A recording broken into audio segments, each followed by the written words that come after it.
Assalamualaikum warahmatullahi wabarakatuh. Perkenalkan, nama saya Fitri Zira Andika. Di video kali ini saya akan menjelaskan satu kasus nyata dari perusahaan global yang menyebabkan kerusakan lingkungan. Nah, bagaimana penyelesaiannya dan juga satu langkah nyata yang bisa diterapkan di perusahaan sekitar kita untuk mengurangi dampak ekologisnya. Kasus yang saya ambil ini adalah kasus dari Nestle.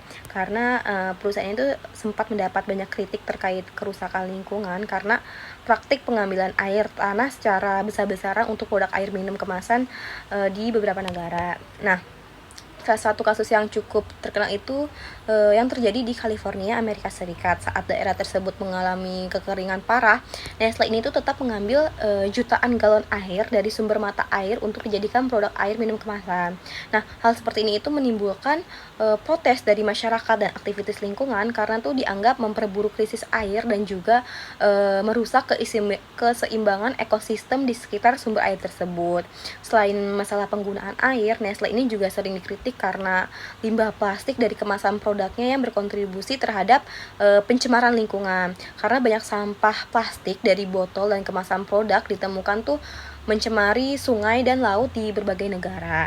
Nah, akibat dari kasus tersebut, reputasi perusahaan itu menjadi menurun dan banyak pihak yang menuntut perusahaan untuk lebih bertanggung jawab terhadap lingkungan.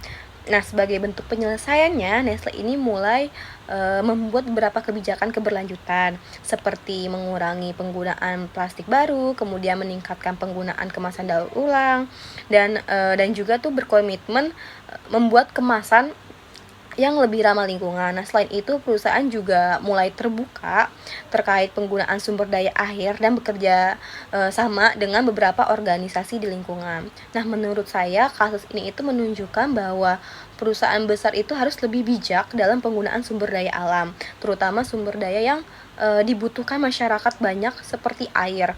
Kalau perusahaan hanya fokus pada keuntungan tanpa memikirkan dampak jangka panjang, maka lingkungan dan masyarakat itu bisa dirugikan. Nah, kalau dikaitkan dengan industri atau daerah sekitar kita, satu langkah nyata yang menurut aku bisa diterapkan di perusahaan adalah mengurangi penggunaan plastik sekali pakai dan mulai menerapkan sistem daur ulang. Misalnya di coffee shop, restoran, atau bisnis minuman, perusahaan ini tuh bisa mulai menggunakan sedotan yang ramah lingkungan, kemudian menyediakan tempat isi ulang minuman, atau memberikan diskon bagi pelanggan yang membawa tumbler sendiri. Nah, selain itu perusahaan juga bisa memisahkan mana sampah organik dan non-organik agar lebih mudah didaur ulang. Menurut saya langkah kecil seperti ini itu tuh penting banget karena jika dilakukan secara konsisten oleh banyak perusahaan, dampaknya itu bisa membantu mengurangi pencemaran lingkungan dan juga mendukung keberlanjutan di masa depan. Kesimpulannya, menurut saya kasus Nestle ini itu menunjukkan bahwa aktivitas bisnis dapat memberikan dampak besar terhadap lingkungan. Jika tidak dikelola dengan baik,